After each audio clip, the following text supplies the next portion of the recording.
Irmãos, sacerdote segundo a ordem de Melquisedeque. O que isso significa? Quem é este Melquisedeque que é citado aqui pelo autor dos Hebreus? Nós falamos um pouco dele em alguns capítulos anteriores. E os irmãos podem prestar atenção que todas as vezes que vai citar algo acerca da linhagem sacerdotal de Cristo, nós fazemos menção acerca de Melquisedeque.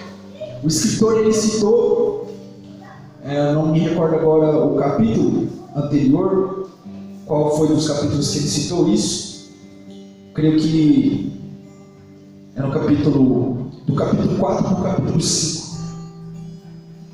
Ele citou acerca desse sumo sacerdote Melquisedeque. Nós falamos um pouco dele aqui no culto. Mas quem é esse Melquisedeque que o escritor ele seleciona um capítulo inteiro para falar acerca de quem ele é, de quem ele representa e qual é a conexão que esse homem ele tem com a pessoa de Jesus Cristo? Então ele fala: Melquisedeque era rei de Salém e sacerdote do Deus Altíssimo. Peço que os irmãos abram lá no livro de Gênesis. Livro de Gênesis, no capítulo 14.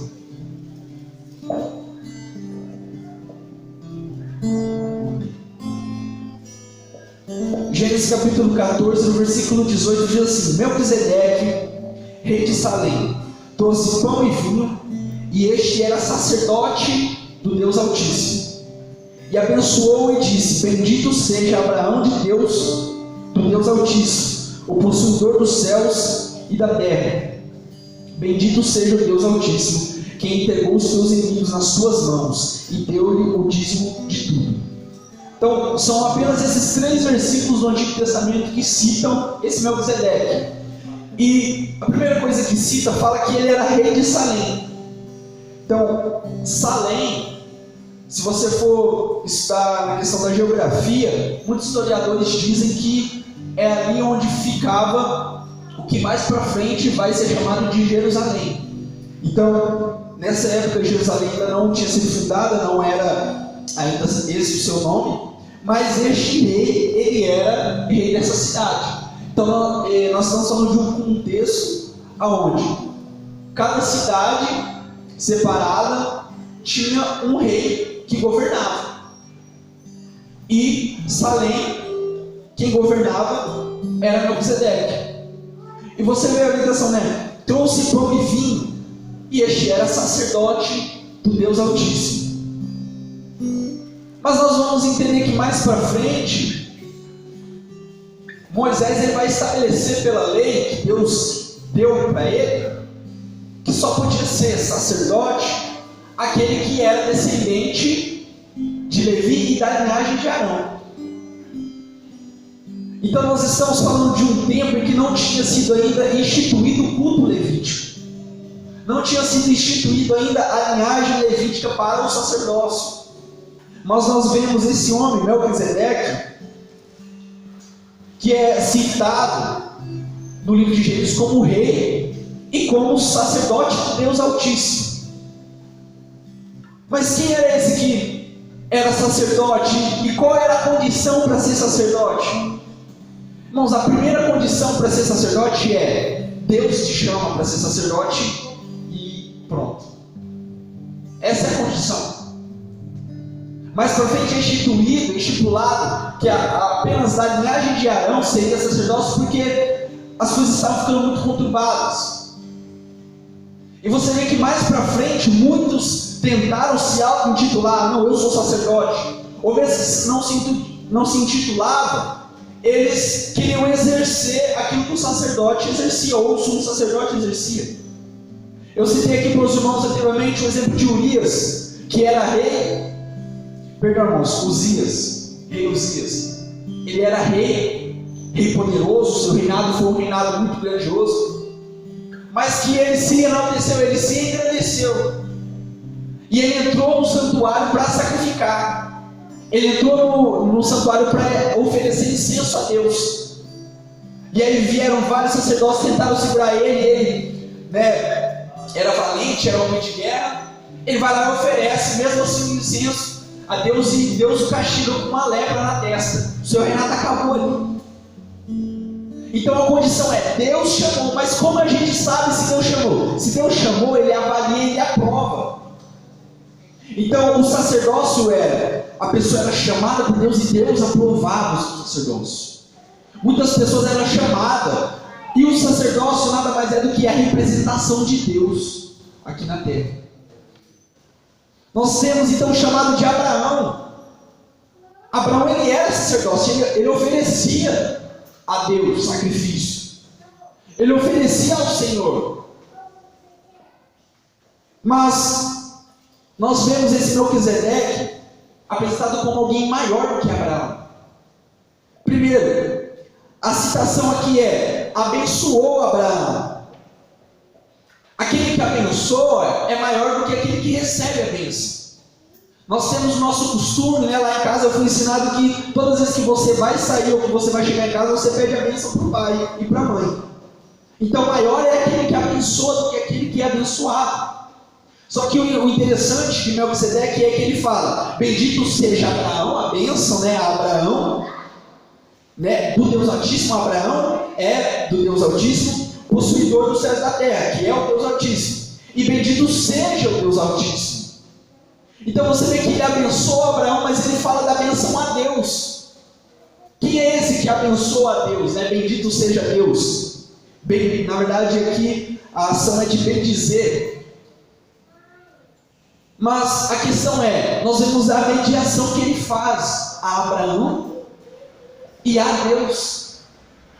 Bendito seja Abraão e bendito seja Deus, que te abençoe e que te deu a vitória desses inimigos. Então você vê que o trabalho de Melquisedeque aqui é fazer mediação entre Deus e entre os homens. Esse era o trabalho de um sacerdote na antiga aliança. Só que o escritor dos Hebreus, ele cita, ele fala, porque Melquisedeque era rei de Salém e sacerdote do Deus Altíssimo, a qual saiu ao encontro de Abraão, quando ele regressava da matança dos reis, e o abençoou.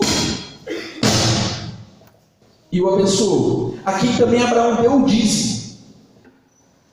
Melquisedeque é maior do que Abraão, não apenas porque abençoou Abraão, mas nós temos um outro fato, uma outra questão, que Abraão deu o dízimo a Melquisedeque, antes mesmo de ser estipulado o mandamento acerca do dízimo. Por que Abraão deu o dízimo, deu a 10ª parte? Qual é o significado disso? Por que Melquisedeque recebe isso? Nós percebemos, irmãos, que o dízimo, tanto no Antigo Testamento quanto no Novo Testamento, ele fala da honra de Deus. Ele fala de honra.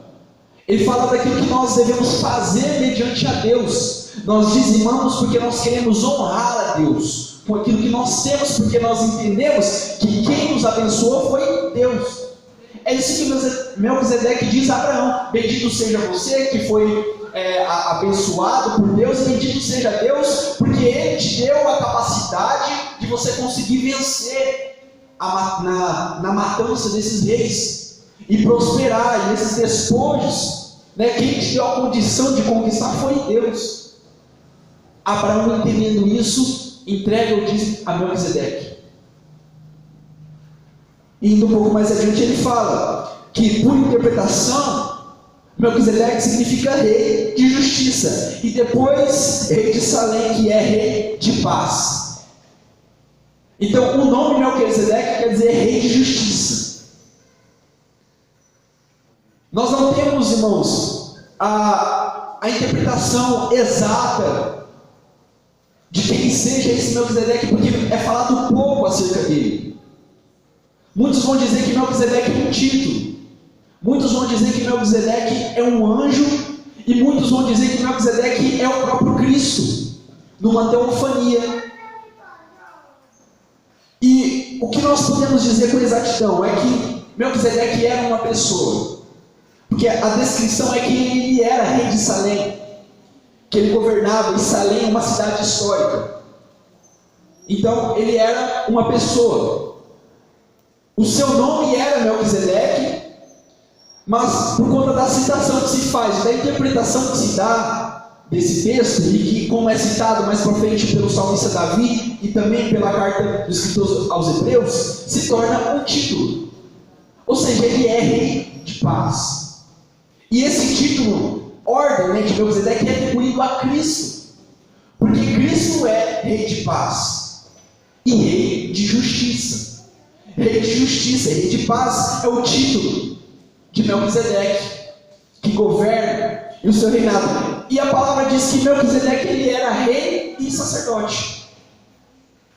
Ou seja, ele exercia um reinado, ele exercia domínio, mas ele também servia o povo. Ele exercia autoridade mediante o povo, só que ele também servia o povo, porque o mediador ele leva o povo até Deus, ou seja, é um serviço em prol do povo.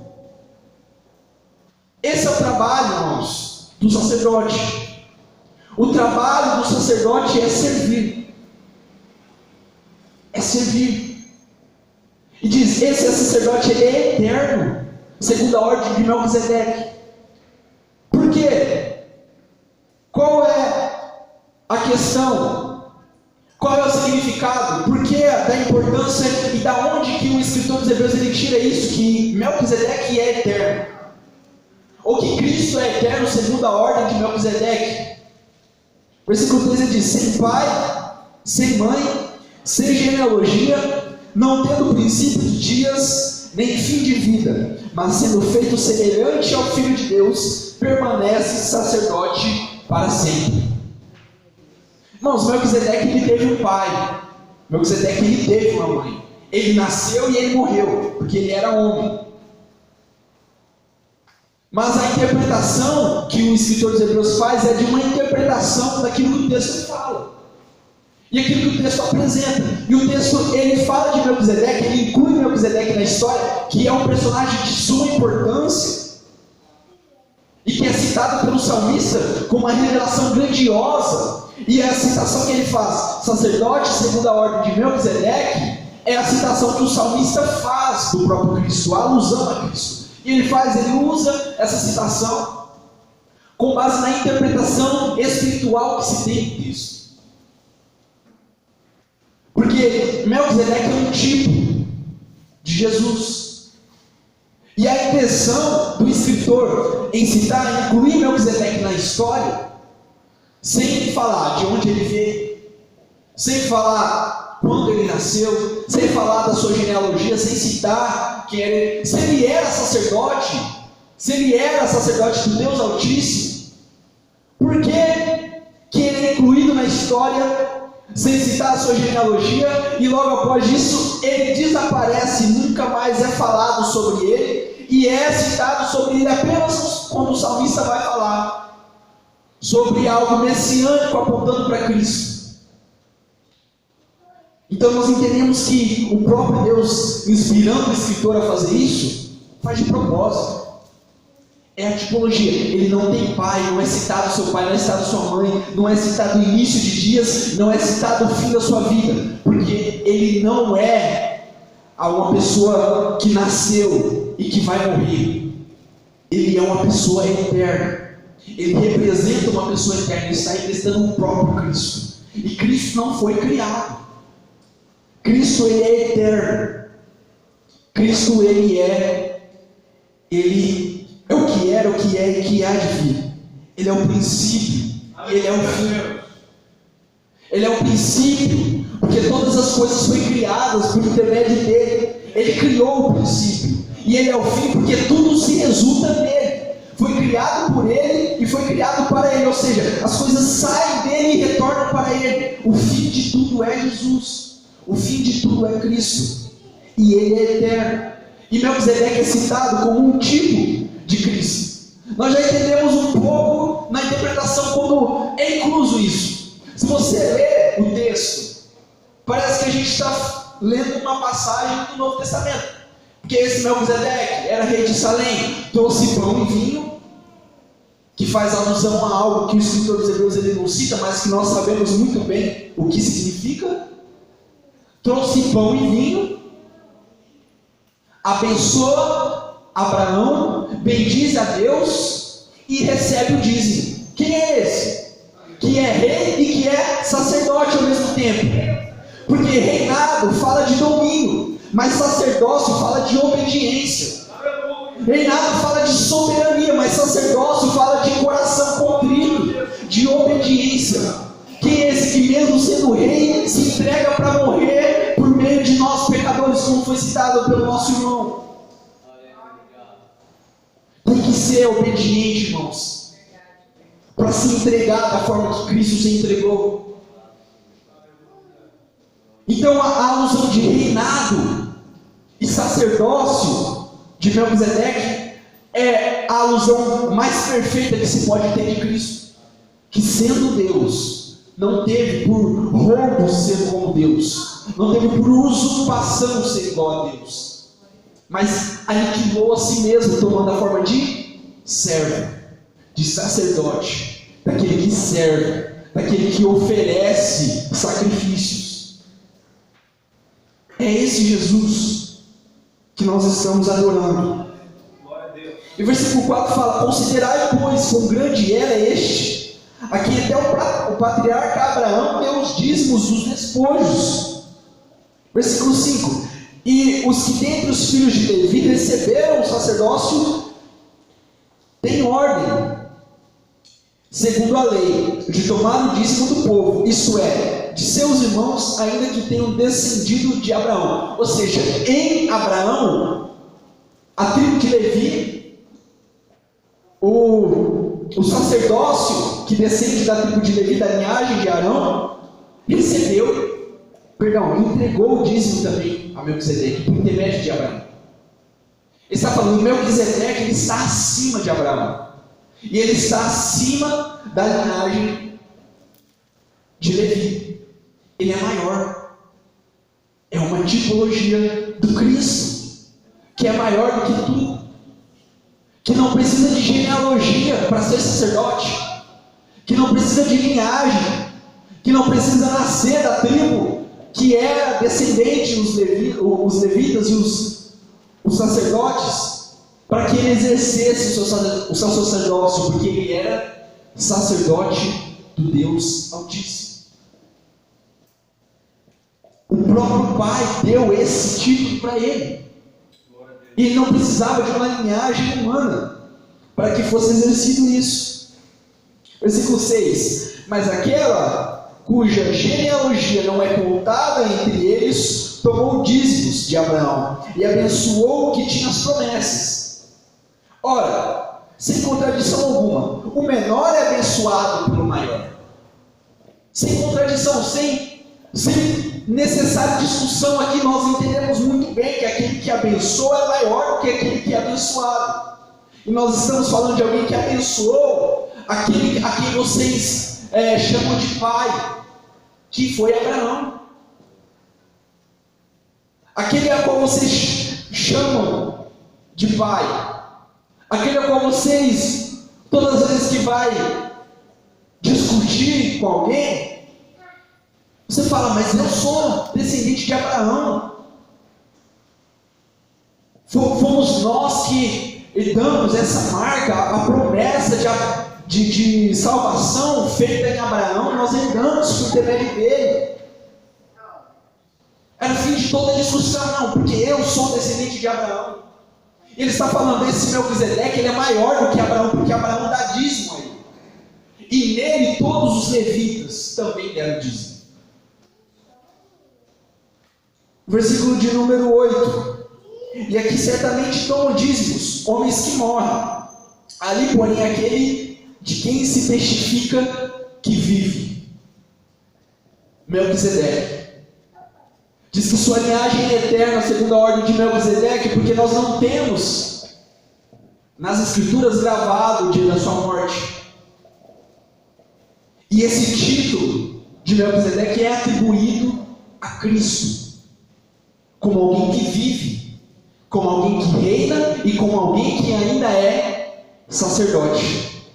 o sumo sacerdote perfeito. É atribuído ao próprio Cristo. Melquisedeque faz alusão a Cristo. Ele é antigo. Nós temos a antiga aliança, os escritores hebreus, ele vai citar que é uma sombra daquilo que há de vir. Então, todas as vezes que era contada uma história do Antigo Testamento, nós temos, irmãos, a tipologia, ela é muito presente na Bíblia. E ela precisa ser vista de forma correta. E ela precisa ser vista de forma... Nós temos, o texto literal, nós temos o contexto histórico literal, mas nós temos o contexto tipológico que precisa também ser interpretado da forma que é. E a questão é, todas as passagens elas são citadas para que nós observássemos a importância de quem é Jesus. É como se o escritor estivesse falando assim: deixa eu pegar a Bíblia de vocês para explicar quem é Jesus, porque o Velho Testamento fala dele.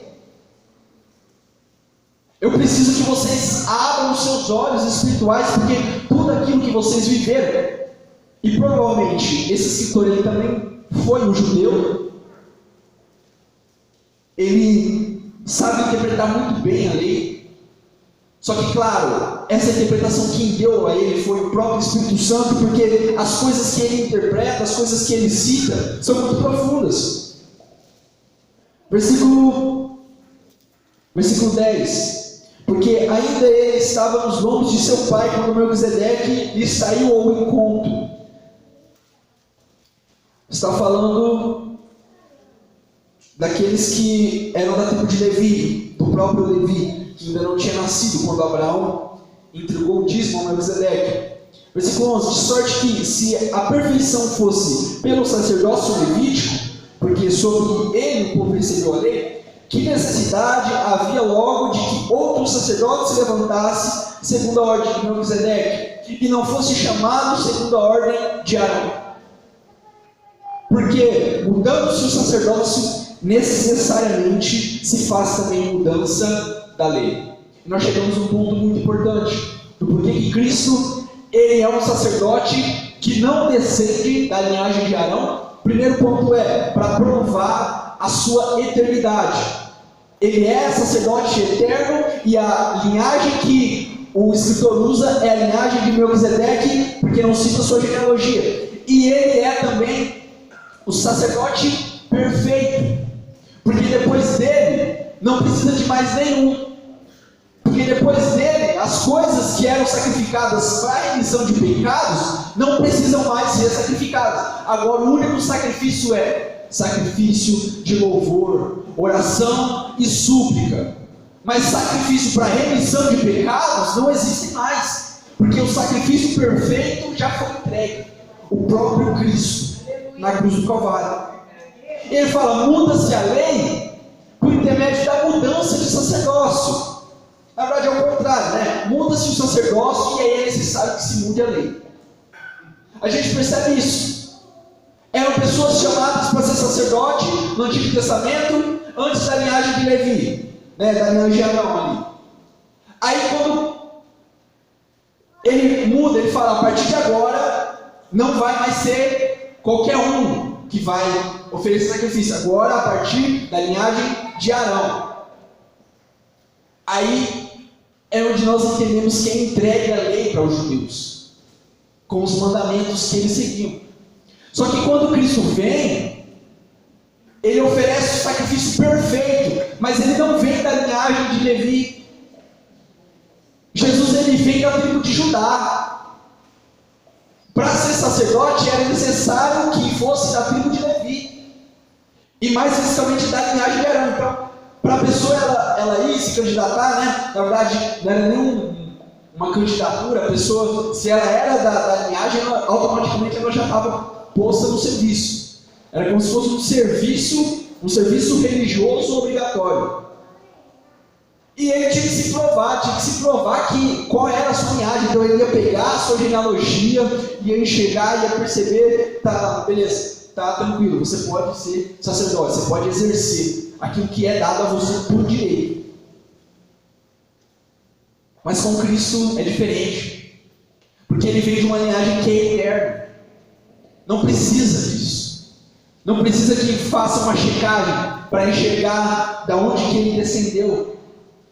Porque ele já era sacerdote antes de existir céus e terra. Antes de existir evangelho, que nós conhecemos, né? O evangelho é eterno também. Mas antes de existir cruz, antes de existir pecado, antes de existir pessoas pecadoras precisando ser religados ao Deus imortal, Jesus já era sacerdote. Ele ministrava no santuário do Altíssimo, assim como nós lemos nos cultos passados. Porque esse que adentrou no santuário que é eterno. Então o santuário eterno ele sempre existiu. Antes mesmo, irmão, que fosse necessário fazer remissão pelo meu e pelo seu pecado, Jesus ele já era sacerdote. Aí ele vem sim, se faz carne por nós, porque era necessário que este sacerdote ele fosse homem para se compadecer da minha e da sua dor. E aí ele faz uma mudança na lei. Então sempre que há mudança no sacerdote, no sacerdócio, é necessário que se faça uma mudança na lei. E nós entendemos que a melhor das mudanças que foi feita foi da lei do Antigo Testamento para o Novo. Porque era necessário que fosse feito muito sacrifício. Faça isso, faça aquilo. Aí nós chegamos no Novo Testamento, não precisa mais de sacrifício pelo pecado. Porque o sacrifício que Jesus fez foi perfeito. E a mudança na lei é essa. Que a partir de agora, ninguém mais vai sacrificar animais. A mudança na lei agora é, não precisa ser no templo, não precisa ser em Jerusalém ou nos montes, é em espírito e é em verdade. A mudança na lei é essa, que se alguém te pedir para caminhar uma milha com você, você tem que caminhar 2. A mudança na lei é essa, que se alguém te der um tapa numa face, você oferece a outra face, o outro lado da face. A mudança, irmãos, na lei é essa. Que aquilo que muitos não entenderam antigamente, agora precisa ser, além de exterior, precisa ser interior também. Porque se a sua lei, ou se a sua conduta ela não exceder muito aqui a dos fariseus, vocês não são dignos do reino dos céus. Mas espera aí, os fariseus carregavam cargas que nem eles mesmos conseguiam carregar. Aí o próprio Jesus vem e fala que se eu não exceder aquilo que eles faziam, eu também não sou digno. Porque eles estavam olhando para o exterior, sepulcros caiados. Por fora era muito lindo, mas por dentro era uma podridão. Então quando ele chama para exceder, ele está falando, além de exterior, tem que ser interior. Tem que ser interior. Porque o que Cristo fez por nós, não foi apenas para a gente vir com uma roupa bonita para a igreja. Não é apenas para a pessoa olhar para você lá fora com a Bíblia debaixo do braço e achar que você é crente, só porque você tem uma Bíblia debaixo do braço. Mas quando ela olhar para você e falar, essa pessoa tem alguma coisa diferente, eu não sei o que é. Essa pessoa ela tem, até quando ela fala, a sua voz transmite paz. Até quando ela fala, a sua voz parece que é amorosa. Até quando ela lidar com situações difíceis, de extrema dificuldade, ela consegue manter a paz, ela consegue manter a calma, que são frutos de salvação. E é isso que Cristo nos chama para exercer. Porque aquele de quem essas coisas se dizem pertence a outra tribo, ou seja, a tribo de Levi, que é o sacerdócio, da qual ninguém serviu ao altar, visto ser manifesto que nosso Senhor procedeu de Judá, e concernente a essa tribo, nunca Moisés falou de sacerdócio. Versículo 15: e muito mais manifesto é ainda, se a semelhança de Melquisedeque se levantar outro sacerdote, um que é eterno, um que não precisa vir de genealogia humana, que não foi feito segundo a lei do mandamento carnal, mas segundo a virtude da vida incorruptível. Porque dele assim se testifica: tu és sacerdote eternamente, segundo a ordem de Melquisedeque. Citação do salmista Davi. Porque o precedente mandamento é abrogado por causa da sua fraqueza e inutilidade. Pois a lei nenhuma coisa aperfeiçoou, e desta sorte é introduzida uma melhor esperança, pela qual chegamos a Deus. Irmãos, imagina se a gente fosse depender que o sacerdote da linhagem de Levi fosse perfeito e oferecesse um sacrifício perfeito por nós. O que seria de nós? A cruz, ela era sua, aquela que Jesus morreu, mas se você morresse lá no lugar de Jesus, você ia para o inferno do mesmo jeito. Porque você não é perfeito. Eu não sou perfeito. E era necessário que alguém perfeito oferecesse aquele sacrifício. Então morreu no nosso lugar porque ele tinha que fazer isso. Se eu morresse lá, eu ia ser condenado do mesmo jeito. O sacrifício que era feito lá pelo sacerdote da tribo de Levi, ele era um sacrifício falho, porque era necessário que novamente fosse feito sacrifício de tempo em tempo.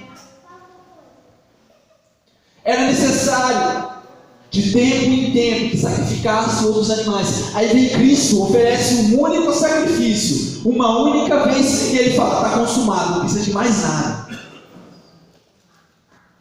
Está consumado significa: eu fiz e fiz bem feito. Não precisa de mais ninguém agora. É só você chegar e entrar na presença de Deus, porque eu te represento. Só que a questão é, tem que representar você. Se você chegar e falar: a justiça é minha, é porque eu sou bom, é porque eu mereci. Jesus olha para você e fala: eu não te conheço. Deus olha para você e fala: aparta de mim, você que pratica a iniquidade, porque eu nunca te conheci. Porque você fala: em meu nome expulsa demônio, em meu nome cura. Mas você acha que a capacidade que você tem para fazer isso é sua, e não é sua. É de alguém que te representa. E se ele não te representar, você não tem imagem diante de Deus. Se ele não te representar, você não é a imagem e semelhança de Deus. Se ele não te representar, você vai para o fogo eterno. Eu vou para o fogo eterno. Porque é necessário que alguém perfeito, sem mácula. Você percebe que pela lei, ele olhava a perfeição humana, que era um tipo da perfeição de Cristo. Então não podia ter cortes, não podia ter cicatrizes, não podia ser manco, não podia ser caolho, não podia isso, não podia aquilo. Perfeito, é um homem perfeito, mas dentro dele estava cheio de podridão. Dentro dele tinha coisas que precisavam ser redimidas, e ele primeiro oferecia sacrifício por si mesmo, depois aí vem Jesus, que não precisa de oferecer sacrifício por si próprio, que apenas fala: Pai, perdoa eles porque eles não sabem o que fazem, mas que é perfeito em sua majestade, que nunca pecou, em tudo foi tentado, mas sem pecado.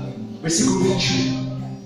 Mas este com juramento por aquele que me disse: jurou o Senhor e não se arrependerá, tu és sacerdote eternamente, segundo a ordem de Melquisedeque. Deus deu esse título para ele e não será tirado, e ele é eterno. Até hoje ele está lá no céu, à destra de Deus Pai, te representando. Sabe por que Deus não fulmina a gente? Sabe por que Deus não mata a gente hoje aqui? Tentando se achegar, tentando cantar louvores para Ele, tentando elevar nossa voz de oração, porque o Cristo está lá direito do Pai e fala: eu fiz por Ele, eu estou representando Ele aqui. É por isso que nós não somos fulminados na presença de Deus, porque a gente tem alguém que nos representa muito bem diante do Pai.